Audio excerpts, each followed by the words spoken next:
Hello, everybody. My name is Mark. I'm Mary Ann. And this is the Campo di Bella podcast. Yes. And today we are doing our very first spotlighted producer podcast with Lisa Schlimgen from Dreamy 280 Farm Fresh Meats in Blue Mounds, Wisconsin. Hi, Lisa. Hi, Mark and Mary Ann. How you? Oh, you're so welcome. Thanks for joining us this afternoon. We're recording her from her house and doing it through Discord. So this is our first attempt at a podcast like this. So bear with us, everybody. But we wanted to give Lisa a chance to describe her business and tell everyone about it. I'm trying to remember where we met. Was it the Mount Horeb Farmers Market? Yes, that was where we first met, was at the Mount Horeb Market, and that had to have been at least 5 years ago. Easy, yeah, for sure. Yeah, and so that market has grown considerably since I've left. And are you still at the market? Will you be joining them this year too? We are not planning to be there as a full-time vendor. If we go, it will just be occasionally that we go. Last year, we did not do any markets, basically because of COVID. And incidentally, our farm store is doing really great. And so we have, we feel to be adequate traffic to our farm store that we don't feel the need to do markets like we used to, although we might still go up to Mount Horeb every once in a while. So Lisa, tell us exactly who you are and what is Dreamy 280 first, so everyone knows exactly what's going on. Go ahead. Okay, sure. I am Lisa Schlimgen, and sorry, that's okay. That's all right. My husband Dennis and I, with our 3 kids, Julie, Patrick, and Hope, we are Dreamy 280, and Dreamy 280 is the name of our farm. They're located in Blue Mounds, and a lot of people ask, where does the name of your farm come from? And it was always our dream that we raise our kids on a farm just like we were raised, and we have 280 acres, and it really is very dreamy here when the sun sets and the sun rises. So we named it Dreamy 280, and we like it. That's a great name. I love it when the farm name reflects the landscape, and I feel the same way about our name, Campo di Bella. So I agree completely. Yeah. So what do you have on your farm? What do you raise? We raise beef cattle, and so all of the cattle that we raise are used for food production, and the farm has sort of morphed over time. We started with basically about 6 head of cattle, and they had their babies, and then 6 turned into 12, and 12 turned into 24, and so on. And now we have a herd of about 150 head of cattle. And of that, there are about 80 cows that have calves, and they have calves in the spring, and they have calves in the fall. We break them up in equal groups.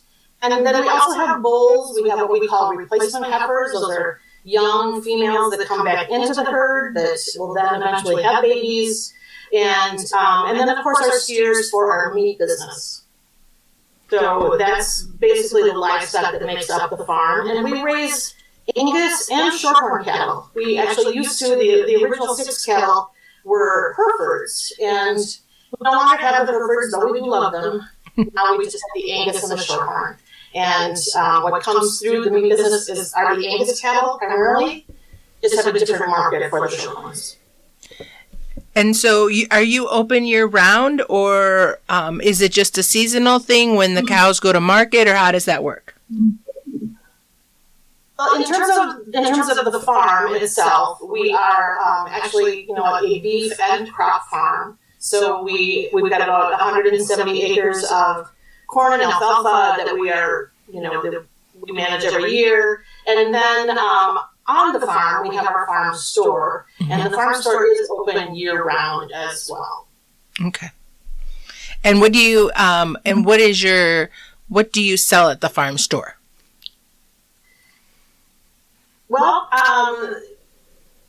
the farm stores actually kind of morphed as well, and part of that was because of COVID. And we were actually, because of COVID, we were able to expand the store a little bit. And so in our store, we have our beef. We also have pork from Pecatonica Valley Farms in Hollandale. And we have chicken from a farmer in Pattonville. And in addition to those three types of meat, we have over 100 plus other products in the store. And many are Farmers Market Friends' products. They're some, and I would say probably like 90% of what we have in the store are Wisconsin products. And we also have some hand goods too. We have some handmade beautiful aprons. We have socks. We have cute little hats. And always looking for a new product for our store too.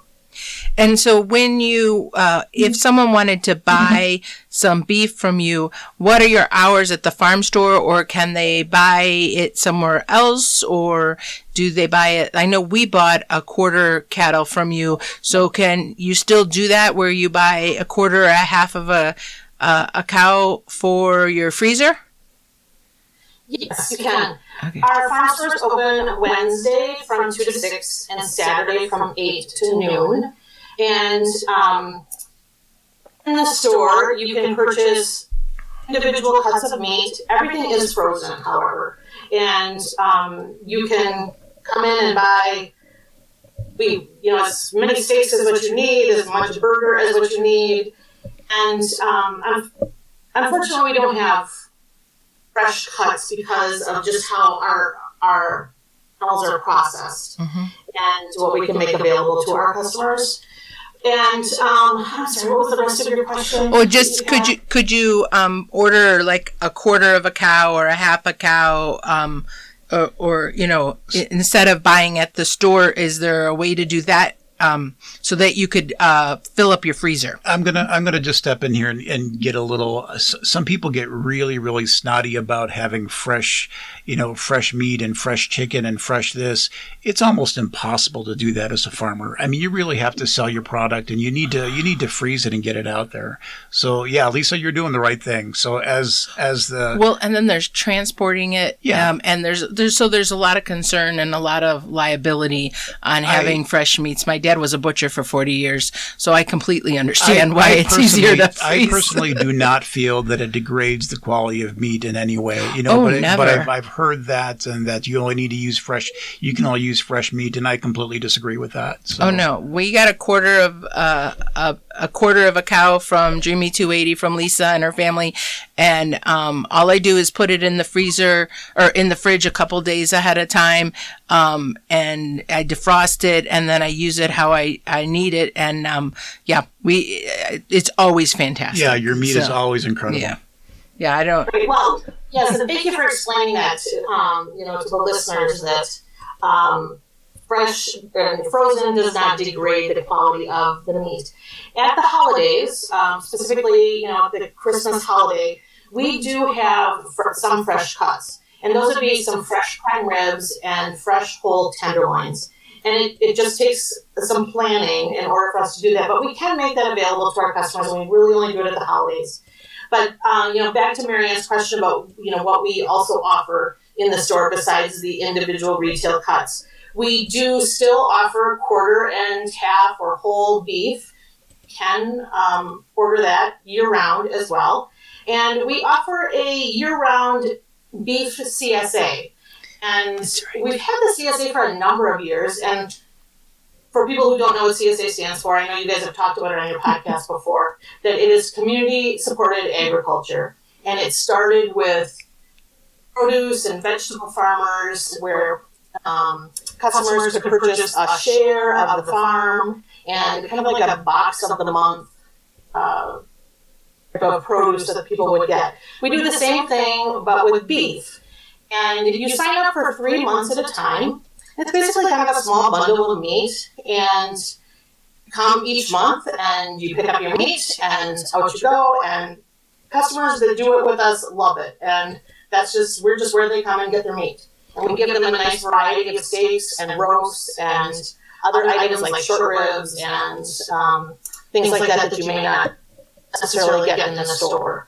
So that's kind of offerings that we have. You can go to our website at dreamy280.com, and you can place an order through our website too. And we do still offer drive-through service, so you can place an order on our website, or even just give us a call, and we'll pick and pack that order for you, and you can just do drive-up pickup for it. Great. That sounds fantastic. And so what's your biggest seller at the store? Our biggest seller, I would say, would be our ribeye steaks and our tenderloins. I have a hard time keeping both of them in stock, and so they are a bit of a hot commodity. And, some of those other kind of harder to find cuts in the grocery store are quite popular for us as well, like flank steaks. Okay. Those like to fly out the door as well. And we have oxtail and some of those other things that you can't really find, but that we do have in stock. Are people actually buying the oxtail and using it? They are. We actually had quite a run on oxtail this winter, and some of that is seasonal too. When it's soup season, then people are really buying up the oxtail. And I'm sorry, I just lost my train of thought there. Well, that's too bad, because I actually wanted to keep it all for myself. So I have some for you if you need oxtail. I certainly have oxtail for you, because yours is incredibly delicious. Well, we do love cooking with your beef. And for those of you that are big hamburger lovers, the ground beef is by far one of the best I've ever tried. And then you can take it home and make it to your personalize your hamburgers and bring them. I don't know, do you have prepackaged hamburgers? I've never asked, because I always just do it myself, but I just wondered. We do. We have quarter-pound and third-pound patties. And there you we go. Have those in stock. There you go. And they are very popular, of course, during the grilling season. And otherwise, our hamburger or ground beef is in 1 pound packages, and you can purchase 1 or 10 or 50 pounds. And the more you buy, the better price break you get on it. And actually, we've been able to partner in this past year. We've been able to partner with some other organizations and restaurants with some of our ground beef, and that's been great. So, for example, Reap from Madison has purchased our ground beef, and they've been they received a number of grants, and so they've been able to create these food boxes for food unstable families, and our burger has been going in their boxes. Oh, yay. Okay. Wonderful. We really liked working with them and working on that project. And then we've also worked with Liliana's restaurant, Chef Dave, on his Nom Nom boxes. Our burgers have, our ground beef has gone into his Nom Nom boxes. So that was a fun partnership this year as well. Oh, terrific. That's fantastic, Lisa. Anything else? Where is the farm right now? We talked a little bit before we got on the podcast about what you did today, but can you share with what's happening on the farm right now? Sure. Well, Farmer Lisa and Farmer Dennis are not getting much sleep right now. I can tell you that much. It is calving season, and we have about, like I said before, we have about 40 cows that are having babies now, and we have 19 born so far, and so we're up every 2-3 hours during the night checking cows, and then I'm, on cow duty and calf duty during the day, and so that is what we are up to right now. Gotcha. And then what will spring, summer look like for you in terms of what's on the farm? What's on the farm in terms of like other activities on the farm? Yeah. Like, what will you be doing? I know you won't be drinking margaritas and putting your feet up after calving season. So what happens after that? Once they calve, do they go out to pasture and they just grow big to be part of your herd? Right? It's called a herd, right? Yes. Okay. Yes, you're right. Your herd. Yes, Yeah. Right, the cows and calves, everything will go out to pasture, and I love that time of year because it just everything's green and they love being out there. They're out there now, but when things green up, it's really nice. And then planting season begins, and as soon as it dries up enough for Dennis to be able to get his tractor and equipment in the field, he'll be working up the field, getting oats planted, getting the alfalfa that needs to be replanted, and corn planted. And last summer, I twisted his arm and got him to plant sunflowers for me. And we grew a beautiful patch of sunflowers, and that was really fun. We sold those through our farm store last summer. And we plant them right by the road so that people can see them when they come in and drive into the store. And so that's been a fun little addition to the farm as well. Oh, fun! That is fun. Now, what do the kids do on the farm and in the business? Our oldest daughter, Julie, she helps me a lot in the farm store and also at farmers markets. And she will come oftentimes in the evenings and help me sort meat and pack orders and get things ready for customers. And Julie also helps out with any chore help that we would happen to need, or if we could get away for the day or something, she can do chores for us. And then our son Patrick actually has a farm of his own in Argyle, and the name of his farm is Dreamy 280 South. Oh. I love it. And it's just really an extension of what we do here. Patrick has some wonderful pastures and an irrigation system, and he can rotationally graze our cattle down there. And Patrick does have ownership in some of the cattle as well. So we are moving cattle back and forth when we need to. And so Patrick is very involved as well in the breeding and planning for breeding of the cows so that we can have some really great, what we call carcass cattle for our meat business. And Patrick helps with all of the farm work, field work, and other types of herd work that we have to do around here as well. And then our youngest daughter, Hope, she lives in Elkhorn, and when she's here, she does help with the farm store. And we do still show cattle, and Hope particularly likes showing and working with the show cattle. So that's really kind of her niche. Gotcha. Did you start off as a breeding company at one, or was that just a diversified stream of income for you guys to do the breeding too? That is a really good question as well. We did start out to back the story way up. We've been here on the farm for 32 years. We bought the farm 32 years ago, and we've always sold meat to family and friends. Gotcha. And then things just started snowballing. And during the early years on the farm, we were selling breeding stock to other people. We were selling heifers to people in South Dakota and New York and Missouri, and then selling bulls as well.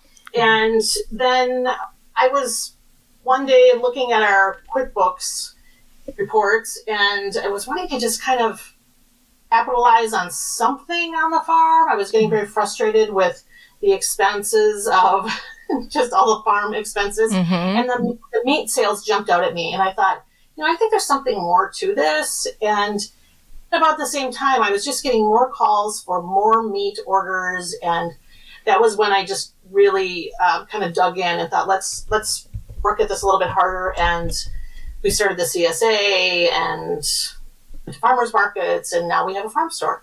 So we do still sell cattle. We still have that piece going, but it's just changed now that the kids are no longer living at home, and we do kind of what we can manage with us not being here and the kids helping out in the ways that they do. But I guess kind of right now the focus is primarily more on bull sales and the meat business.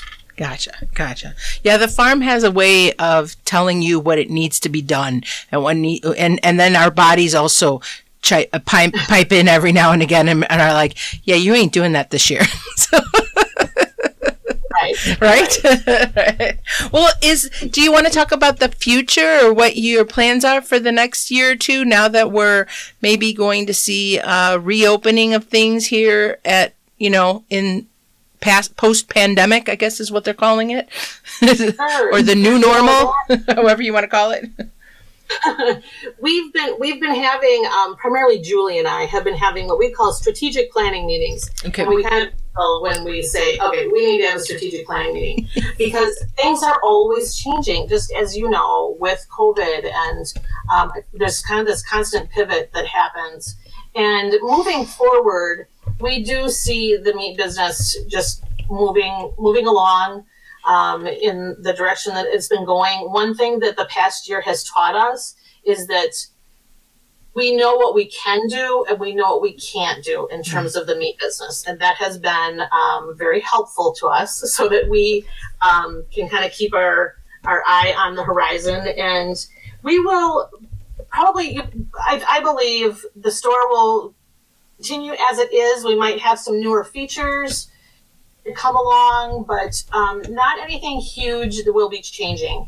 Okay. And we honestly really could sort of explode the meat business if we wanted to, but one of our selling points for our meat is that the meat that you buy is raised by the Schlimgens. And so if we were going to sort of explode the meat business, we would need to calve more than 80 cows in a year.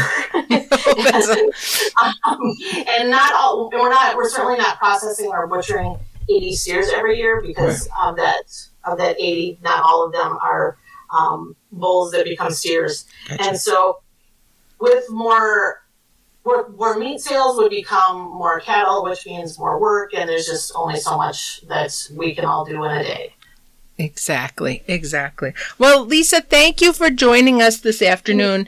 If there's any last things you want to tell the customers before we say goodbye, but it really is so wonderful to hear from you. And we look forward, we've missed seeing you this past year.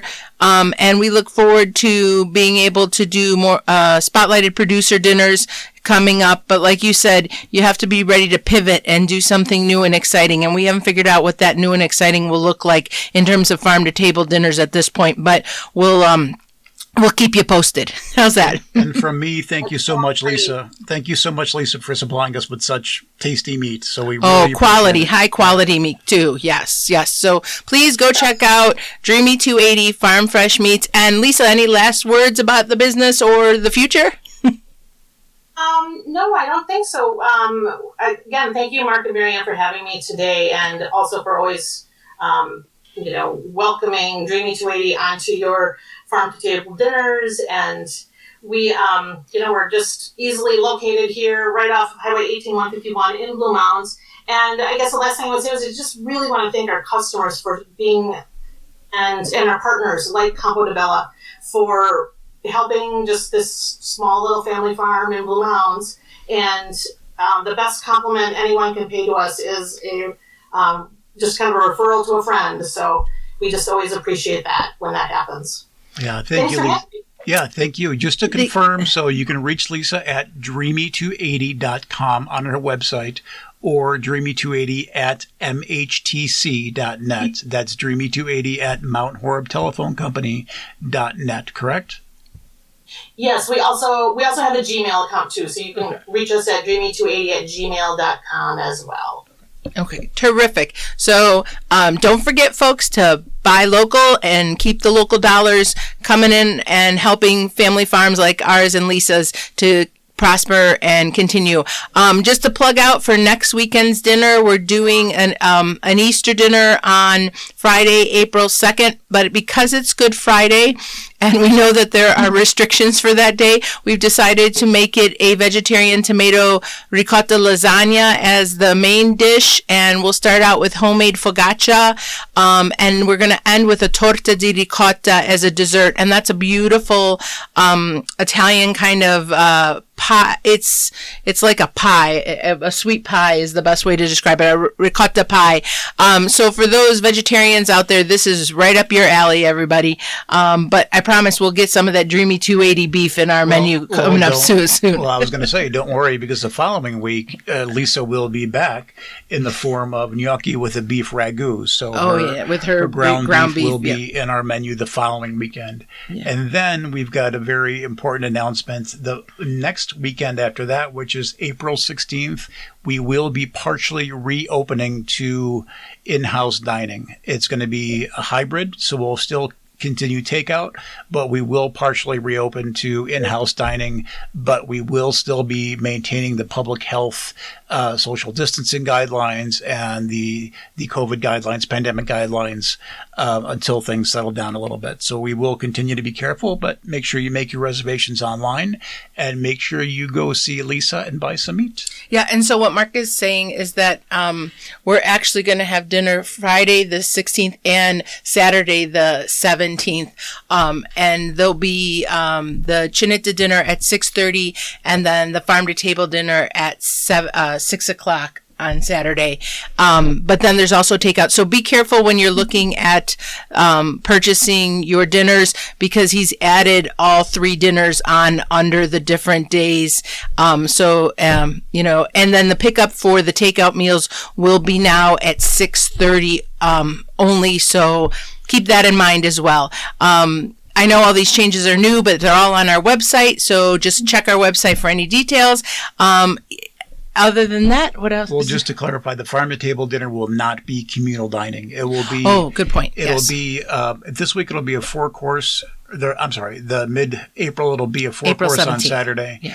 But we will not have communal dining. You guys will be at your own tables and socially distanced. We're going to keep the same protocols that we did last year through the pandemic this year, so our staff and our guests can feel safe and we can all stay healthy. So please come out and support us and keep watching our website for upcoming menus. And I know that in May we're going to do something with Lisa's wonderful chuck roast, the beef bourguignon. Yep. Mark's got a hankering to make some gorgeous beef bourguignon with her chuck roast. So check us out. Thank you guys. Have a great week. Bye. Bye, Lisa. Thank you.